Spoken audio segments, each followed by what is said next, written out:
everybody, and welcome to the True Crime Squad. This is Katie Weaver. I'm here with my sister, co host, and partner in crime, Kristi Brower. Hello. Hello. Hey, everybody. Happy Monday. It is indeed. But if you're listening, on another day, happy that day. Happy whatever day that is. Yeah. It's just Monday Happy here. day. Yeah. Yeah, but we're glad to be here and have a ton of cases today. Wow. We But do. before that, how's it going? How was There's your a lot of weekend? shenanigans going on. Good, good. My weekend was really good. We had a fair. We did a fair on Saturday, and that was Yeah. lots of fun. And yesterday we went to my other sister's for dinner and played some games, and that was fun. And just kind of had a fairly low key weekend, which was really nice. It's funny because we did have a fair Saturday and it was like an 8-hour event in the heat, but we managed to stay pretty shaded. Uh, And for once, I didn't come home from a fair absolutely dead. yeah, yeah. We I actually, managed to yeah, get came through home that and okay. like did laundry and dishes and, like functioned. A Mhm. lot of times after those fairs, I come home and die. But Yeah, yeah, wasn't as bad. somehow it worked. Yeah. Well, Yeah, it was good. good. Well, we made a mad dash to Boise yesterday to fix one of the kids' cars. We made a trip down, which is, it's a 4.5-ish hour drive to their house. We went, left first thing in the morning, ran down there. Well, we drove, to be clear, but I wouldn't I run to Meridian. That's a long ways to go. wouldn't recommend it. No. Mm-mm. But fixed a broken car, fixed a broken lawnmower, had lunch, and came home. And that was probably a very long day. The kids were like, "Why don't you just stay over? This is crazy." And we're like, we have so much to do next week. It doesn't make sense. We just got to go. But anyway, so yeah, kind of a long day, but good to see the kids. And luckily, the car had an easy fix, and all is well. Well, good news. Good news. Yeah, we'll take it.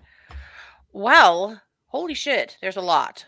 So much. So I think we should start it out. You guys, this is a jam-packed. It's one of our true crime roundup shows where basically we grab 6 different cases that we want to put some light on and go for it. So, Kristi, I'm going to turn it over to you to get us started with a Florida man case. Yes.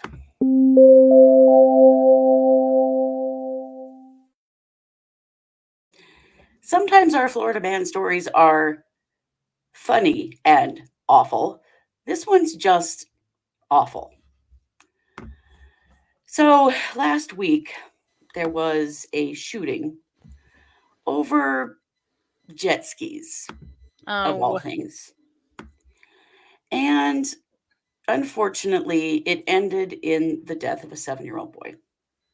oh That happened dear. last Tuesday, the day on the 4th of July. There was some kind of an altercation um, because someone, and we don't even know quite yet who, um, was driving recklessly on a jet ski. I mean, not a good thing. A reason to murder someone? Probably not. No. So, police were called about a shooting at the Courtney Campbell Causeway, which is west of Ben T. Davis Beach. I have never been to Florida. I don't know where any of that is, but those of you from Florida, you probably know. It's in Tampa apparently because it's Tampa police who responded Hmm. to this. So some shooting began, and there was this man and his 7-year-old grandson. Grandpa grabbed the grandson and jumped into their truck to get away from the gunfire. Sure. When they were inside the vehicle, a round went through the vehicle, hit Grandpa in the finger, and the young boy in the head. Oh, Grandpa and the 7-year-old boy were not involved in the jet ski argument. They right. didn't even know what was really going on. He Oh, just jumps in the no. truck trying to protect his grandson because he hears Mhm. gunfire, and this child is killed Oh, and like killed instantly. sure. Oh, that's horrific. So Was apparently it there were worth two. it? Yeah, No? was it? Was it Was worth it worth it? it? Was it worth firing your gun in public around people? Was it? Was it worth it because you were mad over people driving recklessly on their dumb jet skis? So apparently there were two groups of jet skiers riding their jet skis too close to the shore. So kids were playing in the water, the jet skis were getting too close to them. And that confrontation led to gunfire. So you're not being safe with our kids, boom, or vice versa. I'm not Mm-hmm. sure who actually did the shooting, if it was the jet skiers or people on the beach. But regardless, an innocent child is dead because of this Right, absolute exactly. bullshit behavior. And this is happening, obviously around a lot of people. Mm-hmm. No, that is terrible. The police are investigating it as a homicide, Yeah. and they don't have a lot of information, unfortunately. Um, they think it's two groups of Hispanic males who were shooting at each other at the time of the incident, but that's about all they know. And so they're begging people Boy. to come forward. If you were there at that location and you Mm-hmm. saw anything, please call the Tampa police Yeah. because they are desperate to get a hold of who did this. Yeah. Um, the police officer said, if they're out there and they hear me today, turn yourself in. Your actions and your anger led to a 7-year-old just starting his life getting killed because you were angry over a jet ski. Yep. And by God, if And you're he brave is not enough to wrong. pull that gun out and start shooting, you better be brave enough to take the consequences. Right? Right. He killed a little kid over a jet ski, dumbass. Awful. It's just so sad. But it's so scary to me because this is so commonplace on holidays now. Yeah. There were like 100 people shot on the 4th of July. Yeah. Just random, ridiculous bullshit like this. An argument over jet skis? Mm-hmm. Come the fuck on. It's So, the entitled behavior, and of course the overgunned behavior that yeah, is making us so unsafe. it is. And just the idea that the way that you deal with conflict with someone is shooting. Yeah. This used to be the last resort. Now it's the first. And I don't get it. I just don't get it. Remember that case in Florida last year with the two men that were road Sure. raging each other Yeah. and shooting at each other on the highway, and both of them had children in the car shot in Yes, both of their cars. Luckily, I think both of those kids lived, but they did. But yeah, just collateral damage. Not even the idiots shooting got hit. Their kids did. and they Like, didn't even neither of them sought medical attention for the kids. Instead, they pulled over and started physically fighting, yeah, leaving little children in both of their cars with gunshot wounds. bleeding with gunshot wounds. Yeah, Yeah, I know. I don't understand what's this is happening. I don't madness. understand it. I don't either. Wow. Yeah. Well, that's what I got. So am I turning you over for a DNA win? DNA for the win, Idaho style? Yes. All right.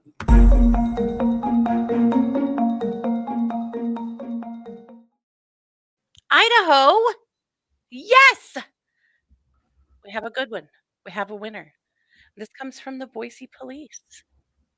I want to show you this sweet woman who was murdered back in the 80s, 1987 in October. This lady's name is Joyce Casper. Joyce owned a Hallmark store in Boise. Oh, And remember the Hallmark stores? I don't even know if they exist yeah, anymore. I don't either, but she had a Hallmark and gift shop. I can Hmm. remember stores like that. Yeah, We had one in the mall here for a long time, but we it's not there did. anymore. Yeah, and also apparently was quite a paragon in her community of volunteer service, and was really well known and loved. And Hmm. Joyce called the police and said that a younger, slick-haired male with his hair slicked back, had entered her store and tried to assault her. And the police had come and looked around and didn't see anything and didn't find him. And then a little later, Joyce was found a few blocks from her store, deceased in her car. Oh no. She had been sexually assaulted and I Oh, believe shot. And they had nothing, just nothing. And So this case, it went cold pretty fast because they really didn't have a lot to go on. They tried, they investigated the hell out of it, but everybody was just so shocked and scared, and there was just not a lot to go on. Well, apparently in 2017, 30 years after her murder, two full-time investigators were assigned to her case to comb through the evidence, to let's take another hard look, right? Mm-hmm. So there was DNA. There were DNA swabs that had been taken at the time that they had just held on to, back again to the foresight of some of these detectives and officers that gathered DNA and saved it, not really knowing it was useless to them at the time, but they did that, which is amazing, right? I know that the foresight, we see this all the time. Yeah, And investigators knew that eventually science was going to catch up. yeah, That's helped so much in these DNA for the win cases. yeah, yep. Oh, I have to back that off. She was not shot. They weren't sure what the cause of death was, actually. Oh, Anyway, hmm. so That's they sent the interesting. DNA in 2017. They sent it to Parabon Nanolabs, and they developed a profile that would have been a young Latino man with brown or hazel eyes, brown or black hair. It didn't give them anywhere specific, but still, they at least knew that. There's They a also, description. That's more than they had, huh? yes, he was not in CODIS, though, so they didn't really have anything to go on besides that. But they still felt like this was a start, this was something, right?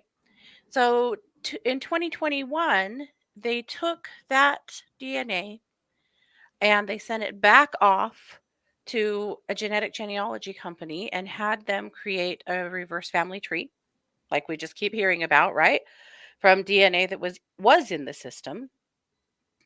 And in October 2021, a forensic genealogist named Lisa Lewis from a company called Identifiers. This is the company we've not heard of before.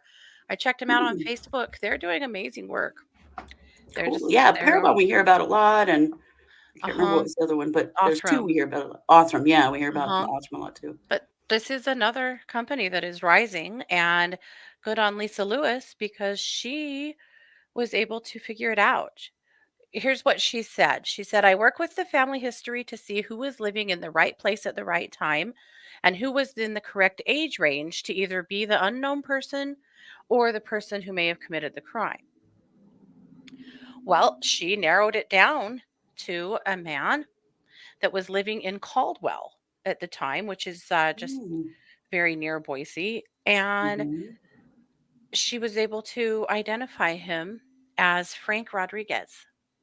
Oh, wow. So I'm going to show you Frank. This is Frank Rodriguez.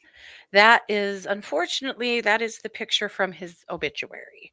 Frank Oh, died in 2007. Uh, dang it. so That's always the frustration with these, is so often the perpetrator has already passed and yeah, so there will not be justice, unfortunately, beyond knowing who did it. So Frank had never been convicted of another crime, interestingly. So he died at wow. 37, Oh, he died and young. his he was married. He had two sons. His obituary just reads like he is a wonderful human. And Maybe yet, he really freaked himself out with that and decided he'd never do anything else again. maybe. So the police are asking that anybody who knew Frank or knew of Frank that knows anything about him to come and talk to them because they are, of course, now wondering, is it possible that he committed any other crimes in the Right? Treasure Valley that we don't know about, or that we don't Mhm. know that he committed. So that's kind of where they are right now. But huge props to the Boise police and to identifiers for solving this crime.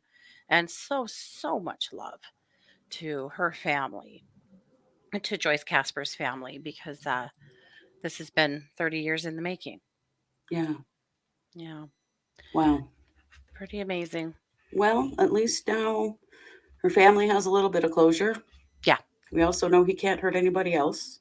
Yep. And yet So there are again, always some silver linings with these DNA for the win. definitely, definitely. And yet again, we're just dazzled by the work of the genetic genealogists and Right? the whole process. Amazing. It's amazing. Yep. So, with that, I'm going to kick the mic back over to you for a WTF news case. Oh boy, aren't you though?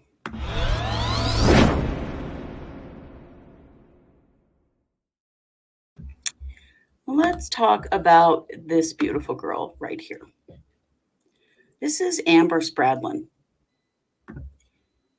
Amber was killed on June 18th Oh, in Prestonburg, Kentucky. She was stabbed 11 times.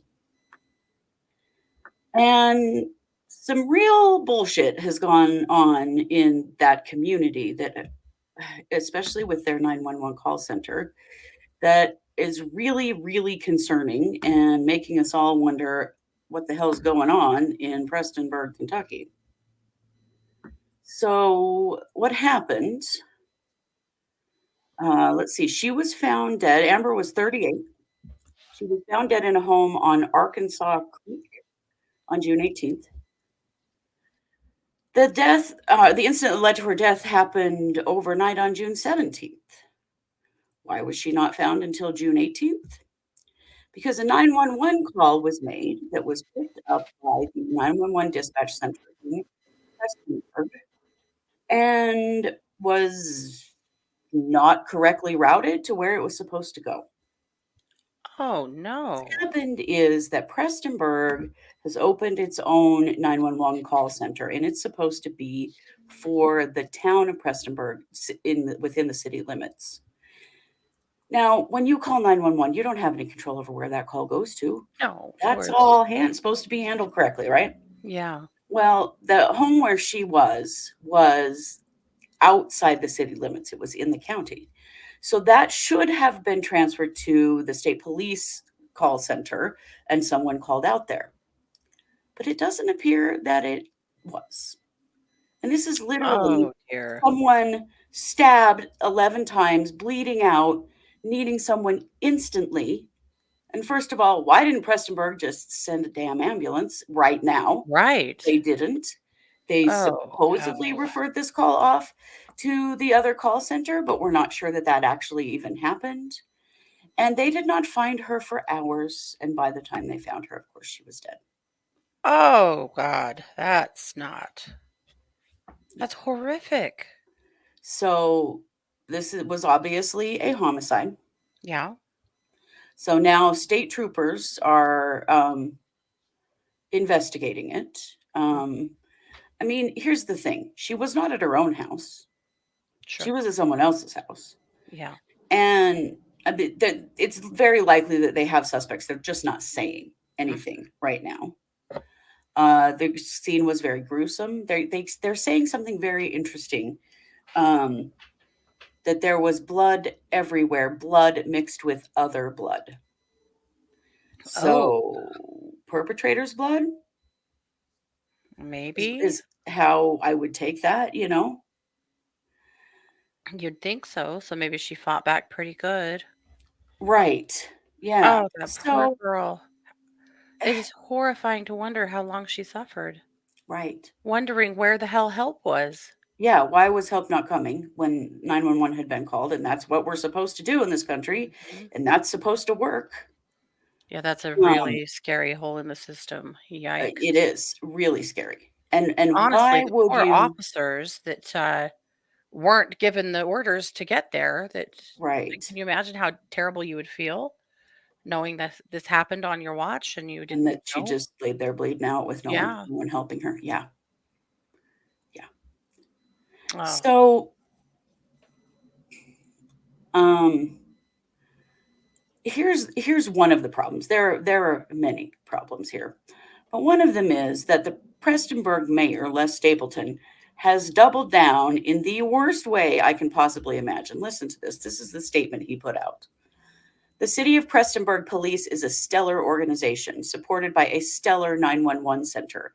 They offer around the clock police protection 365 days a year, but their priority is and must be the City of Prestonburg, as they are the taxpayers who fund the department's existence. With that priority, we still have done our absolute best to assist outside of town when resources allow us. I have total faith in and can What? unequivocally state that our employees did and continue to do, as they always have, everything as professionally and adequately as possible. Holy shit. So, because the house where Amber was murdered wasn't paying taxes to Prestonburg, we don't care about you? Because that's pretty much what that statement said. Hmm? That was so gross. I cannot imagine. I can't imagine having a 911 center that is dedicated to city limits, but can receive calls from outside city limits. And then we can decide, well, I mean, they don't pay taxes here, so Have the resource mm, help. What? yeah. I mean, that is the sickest. Oh, Oh, Kentucky, you guys better really get right? on top of this. Right. They Yikes. have to prioritize the city of Prestonburg as they are the taxpayers who fund the department's existence. If you don't give us money, we don't care about you. That should just be the mantra in the United States right now. Who the hell You wakes know? up and decides that's what they're going to say in a presser about this? Right? Whoa. I mean, defensive much? Oh, makes me just, oh, oh. Yeah. The family doesn't have any idea why anybody would want to hurt Amber. Let me tell you a little bit about Amber. Amber had a rough night. Not a rough. Yeah, she had a rough night. She also Yeah. had a rough life. She her sister and her mother died, and she was raised by her grandparents, and she took care of them until they died. Oh boy. And has only just recently like moved out of her family home to start a life on her own because she's been a caregiver for a long time, taking care of her grandparents who raised her. Oh, Amber, you And did not deserve this. she sure Wow. didn't. She sure didn't. So, what her family is saying is that on the night that she died, she was with some friends and her boss, people that she knew and trusted. Hmm. And that's why people are so concerned about what happened here. Her cousin, Debbie Hall, said she was stabbed not once, not twice, not three times. She was stabbed 11 times in her head, her neck, and her throat. Whoa. Yeah. Mm. Um, so the family have an attorney because they are just Yeah. furious, which I would be too. Hmm. His name is Mark Wallander, and he believes that state police have a suspect. But they haven't named anyone publicly yet. Hmm. He described the crime scene as incredibly gruesome and said he believes they are waiting on DNA evidence.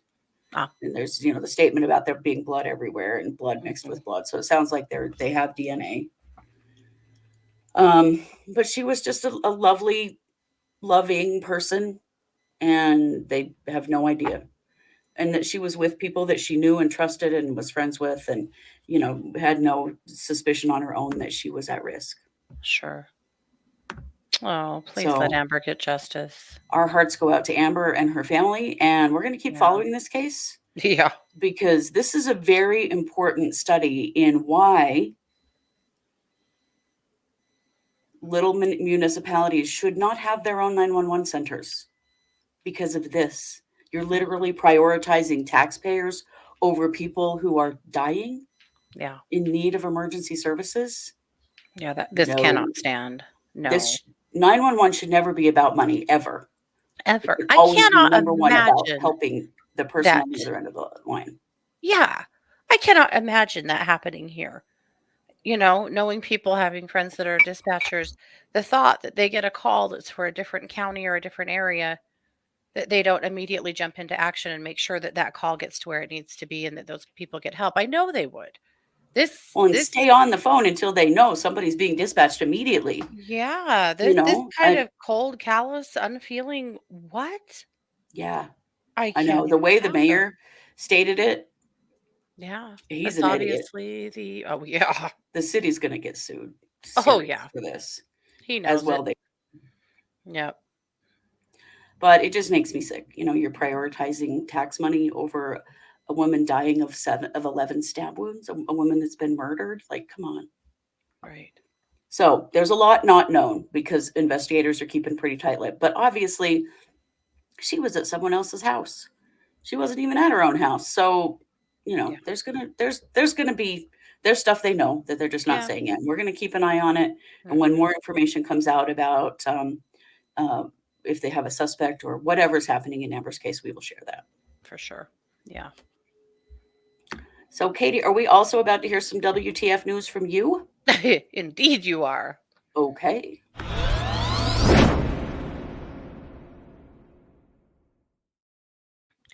Years ago, when our kids were littler and we were young and poor and always, hustling, we used to buy out storage units, Scott and I, and we Yeah. buy out, abandoned storage units and strip them out and throw away the garbage, sell the good stuff, keep occasional things that were awesome. And we had a lot of fun doing that and made some pretty good money doing that over the years too. Until Mm-hmm. like a reality TV show, and then people started showing up to these storage unit auctions acting like complete dicks because, that's what they were doing on TV and Mm-hmm. paying way too much money for this stuff, and so we were out. It wasn't fun anymore. But we did do that for years, and Yeah. I had said for a long time, my biggest fear would have been finding a dead body in one of our Yeah. storage units. Yeah. It was something that had been in the back of my mind many times. Like, what if you found something really terrible in here? We did occasionally, like one time we found some illegal drugs and paraphernalia, and we found stuff a few Mm-hmm. times. It was concerning and scary. Never a dead body though. However, unfortunately, that has not been the case in St. Paul, Minnesota. Mm. There has now been two bodies recovered in the last week from two different storage units. Oh Uh, no. the police believe that both of the bodies, they think they know who is responsible for both of them. I'm going to Is show it you. one person? Is this related? It's one person. I'm going to show Oh. you the presser, a few minutes of the presser first, and then we'll talk about it. All right, good afternoon. I'm here to provide an update in the missing person case involving Fanta Sayavong. Unfortunately, for the second time in a week, I'm here to report that we found a missing person deceased. Fanta's case began at the end of May when a tip came in to the Minnesota Bureau of Criminal Apprehension's human trafficking tip line. That tip was from a concerned citizen, somebody who knew Fanta and was concerned for her welfare. They reported to us that Fanta was in an abusive relationship. They stated that Fanta was in a relationship with Joseph Jorgenson, and they had lost contact with her, and they were concerned for her safety. Our investigators received this tip, and they were in the middle of another investigation where Joseph Jorgenson was a person of interest. So they immediately became concerned for her safety and opened a missing persons case. That investigation led us to this week, where investigators went up to the 9100 block of University Avenue Northwest in Coon Rapids and served a search warrant on a storage unit located at that location. Investigators located what they believed to be human remains inside the storage unit. Our forensic services unit, as well as the Midwest Medical Examiner's Office of Anoka, responded to the storage unit and recovered those remains. They were brought back to the medical examiner's office, where today those remains were identified as Fanta Sayavong. The investigators today also served a search warrant in Shoreview at a residence.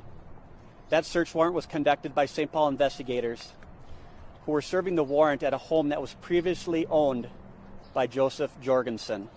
We believed he was in that home until approximately September of 2022. The search warrant was conducted with the hopes of finding any evidence in relation to the death investigation involving Fanta Sayavong. Like I stated before, this all began with a tip. It was a very important tip, one that put us on the path to finding Fanta. We would encourage anyone with any information about anyone who is missing that has had contact with Joseph Jorgenson to call the Minnesota Bureau of Criminal Apprehension tip line at 1-877-996-6222. An email also can be sent to them if that's easier at bca.tips@state.mn.us. This investigation is still active and ongoing. We don't have any further updates to share, but we will take calls from anybody that has any information related to this case or any other cases that are ongoing right now. Wow. So, and of course, Fanta is the second victim. The first victim is a girl named Manny Starrin. So, this is Fanta on the left. In the center is Manny Starrin. Her body was found a week ago. And Joseph Jorgenson actually has been arrested and charged with second-degree murder in Manny's murder. He has not been charged yet in Fanta's, but that is believed to be coming. Yeah. But and then of course this peach on the right is Joseph, who looks like he's had his ass kicked properly, so that's good. He But does, yeah. That looked like it was a bit of an eventful arrest. yeah. But the real question now is, are there others? Right. Are there these other the only women ones? stashed in storage units in St. Paul? God, that's horrifying. Yep. So obviously the police there are, asking anybody. But yet again, we're back to that. If you see something, say something. They might not have even known that Fanta was missing for a much longer time, but somebody was concerned enough to call, and it's two-sided, right? The police also listened and took her seriously Yeah. and started investigating, and thank God they did. So obviously, if you're in the St. Paul area and you know anything, say something. Otherwise, though, always keep your eyes peeled and never be afraid to send in a tip. Yeah. It's okay to be Absolutely. wrong. It is okay to be wrong. The police would rather find out if you know something, or you think you know something, or you think you saw something than, than say nothing, and then 20 years down the road realize that you did see or knew something. Yeah. That you were actually the only witness to something. I know that's the hard part. You don't always know if you saw something, you don't always know what it means, but that's why it's important to report it. But also, Jorgensen is in custody. He's not going anywhere. That's So good. That's good you're safe news. to speak up. Yeah. Yeah. Yeah. Whew. Right. If you know that dude and you know anything about him, start talking. Yep. So much love to both of those families that have been affected by these murders, and all of the friends and coworkers and everyone else who I'm sure has been affected by this horror. And hopefully, if there's any else, they figure them out. I mean, he's trending towards being a serial killer at this point. Hmm. That's two unrelated. So Yeah. If there's a one third, more and he's on the list. Yep. yikes. Yep. Well, with that, I'm going to kick the mic back over to you for a true crime update. Yes.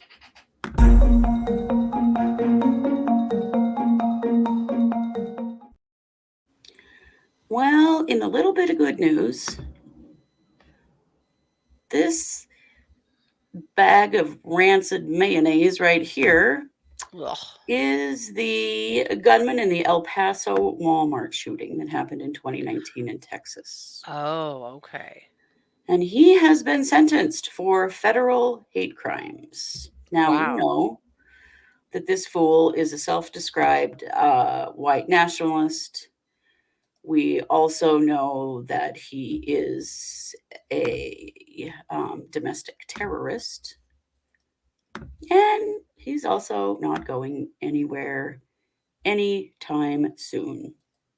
Good. He's still facing state murder trial, his state murder trial, and Texas has said that they will seek the death penalty Yeah. on with him.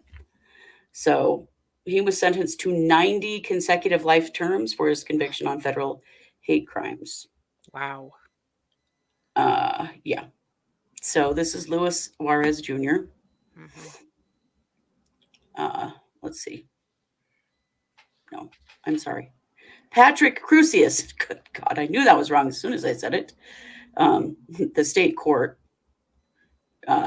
Never mind. His name is Patrick Crusius. God, it's Monday. It's Monday. It is.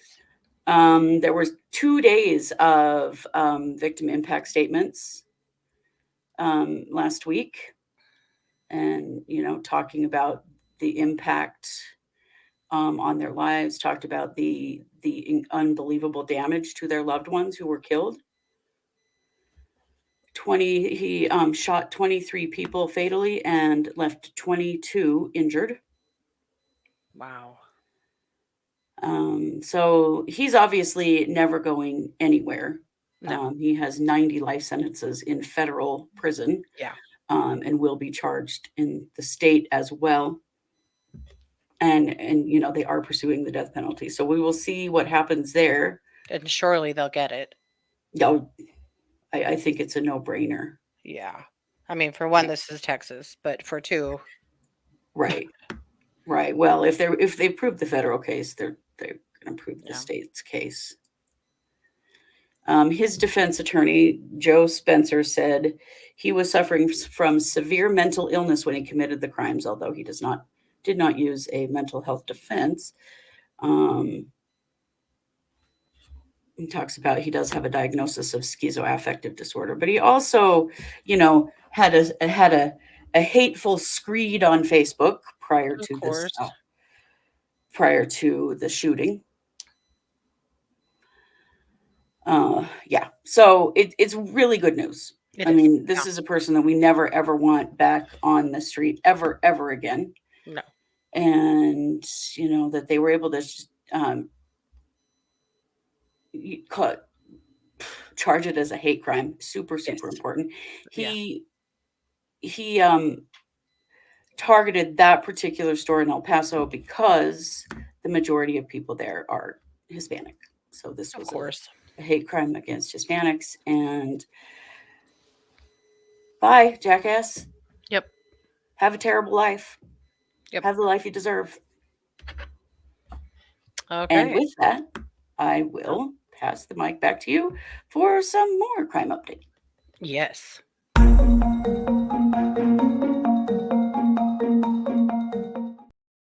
Oh, guys. If you think the rest of this episode was wild, hold on to your butts because it's going to get worse. I don't know if it's worse. Wait, maybe. I'll let you decide. This story starts back in 2011. And in 2011, there was a girl named Andrea Iber who was found shot to death in Michigan.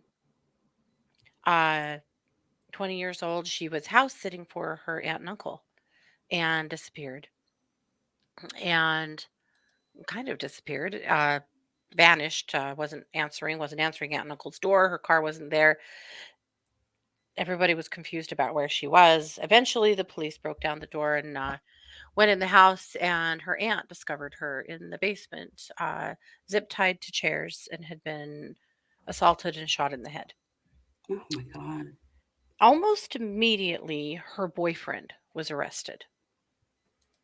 Her boyfriend, there was some evidence that tied him to the scene, and his name is Kenneth Grondin, but I believe he goes by KC.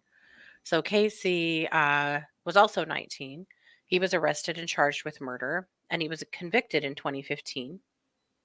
And he was sentenced to life in prison without the possibility of parole.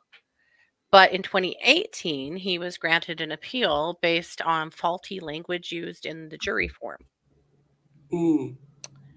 And so he has been living since 2018 on house arrest, Oh, waiting, wow.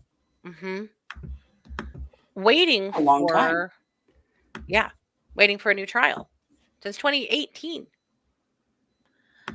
But his attorney has really been pushing because there was a cigarette butt at the scene that had DNA that did not match his.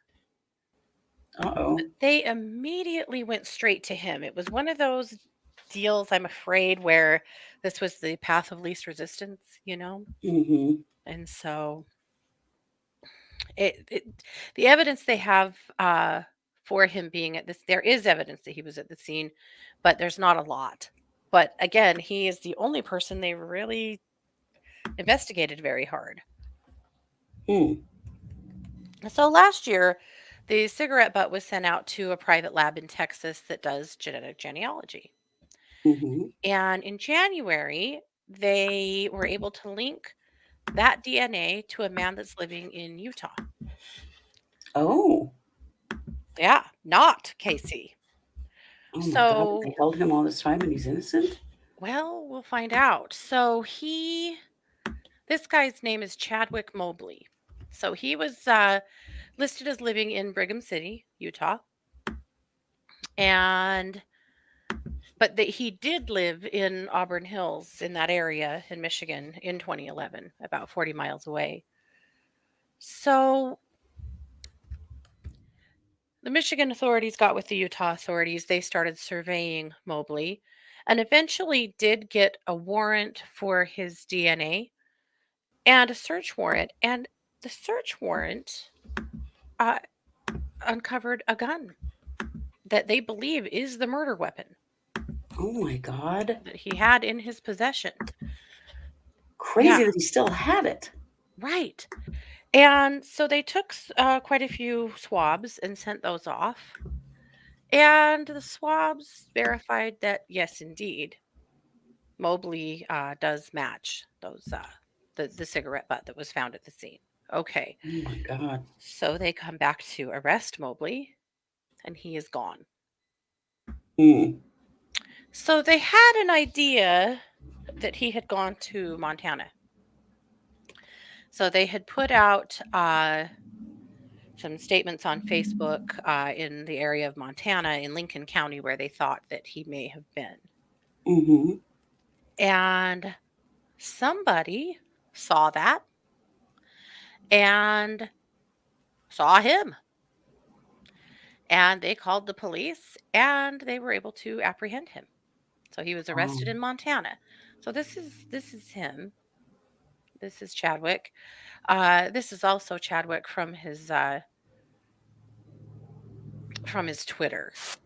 Mm. So, and this is kind of more, he has had blonde hair Mm-hmm.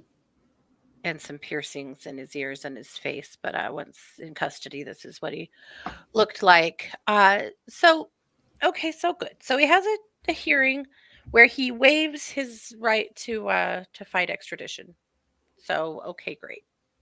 So the marshals set up a transport for him to be transported from Montana back to Michigan. Mm-hmm. And yesterday, they initiated that transport. Well, unfortunately, something went wrong with the transport and he escaped. Oh shit. hmm this happened in Plains, Montana. Apparently, they stopped for gas at a town pump about 10 o'clock yesterday morning. They're saying he was able to slip his handcuffs and his ankle shackles and run. What? How were they not tight? That So sounds like he had help, it kind of dare I does. say. So he is currently, as of this taping, still on the run. Wow. They don't have a clue. It's now been about 24 hours. They don't know where he is. Oh So, my God. Idaho, Montana. This was not too far from Sandpoint, Idaho, where he escaped. Oh So, boy. Idaho, Montana, Utah. all of the surrounding areas, everybody needs to take some cold, hard looks at Chadwick. He was also in street clothes. He was? Yeah. Why was he in street clothes?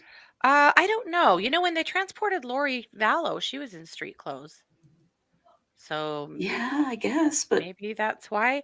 He was wearing a light colored t shirt, camouflage pants, a ball cap, boots, and a black coat at the time that he escaped. why was he wearing a coat? I don't know. It's It's hot all as kind of hell. weird, very hot. So, however, the police and the marshals want you to know this was a private transport company. Oh, Stop being mad at the really? police. They didn't do it. It's not their fault. They're like, whoa, whoa, whoa. Listen, we're the ones that caught the guy. We're not the ones that let him go. It wasn't us. So, a couple of things. I had no idea they used private transport companies for inmates. I didn't either. I've Does never that not heard seem that risky? before.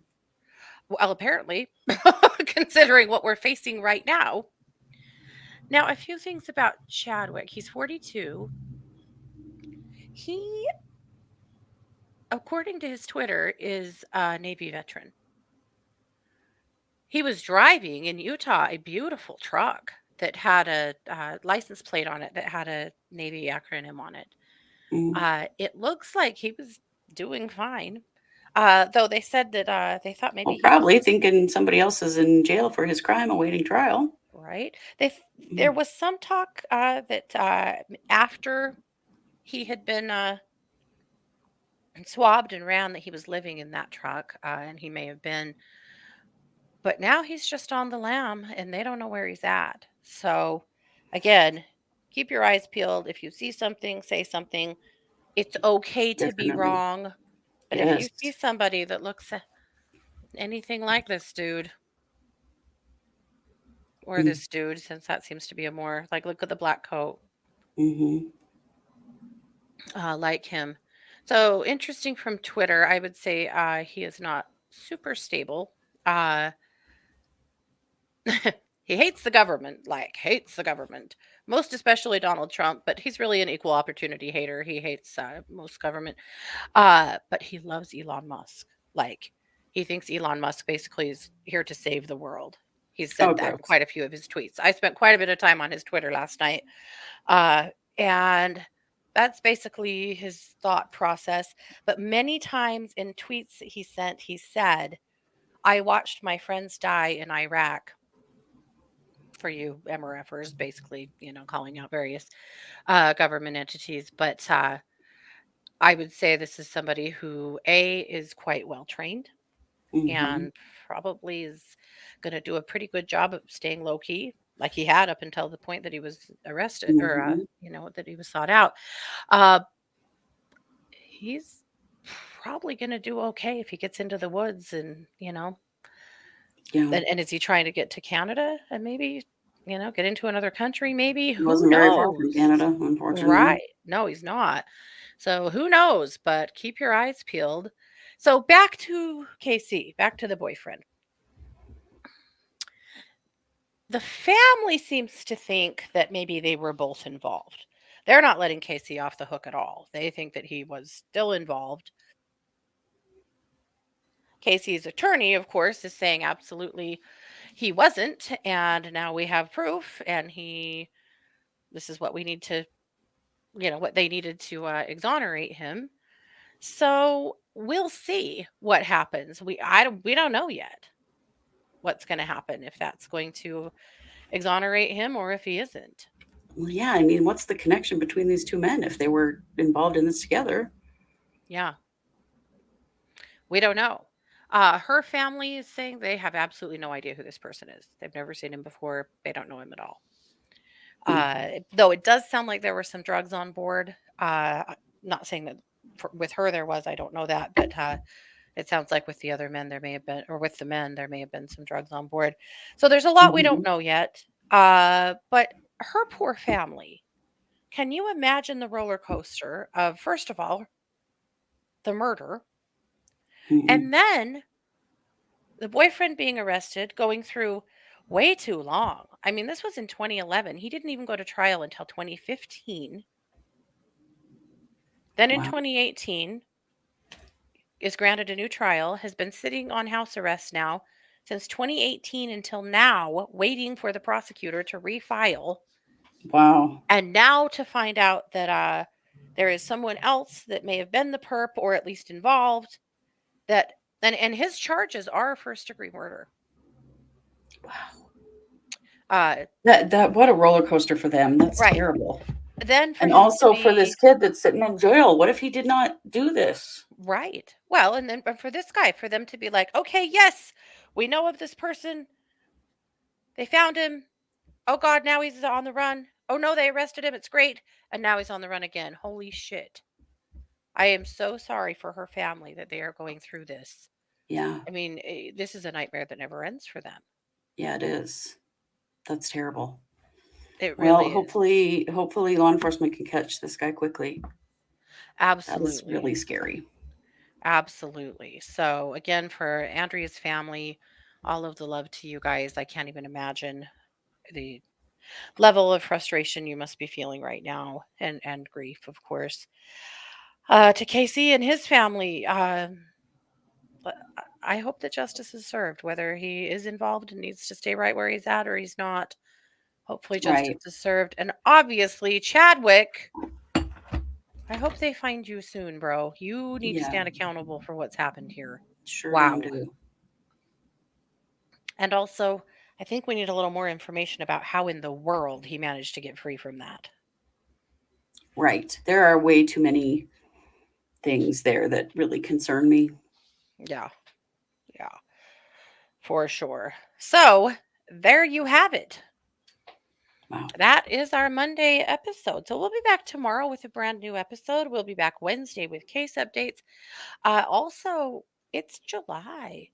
The clock is finally ticking down until we finally get to see Lori Vallow sentenced.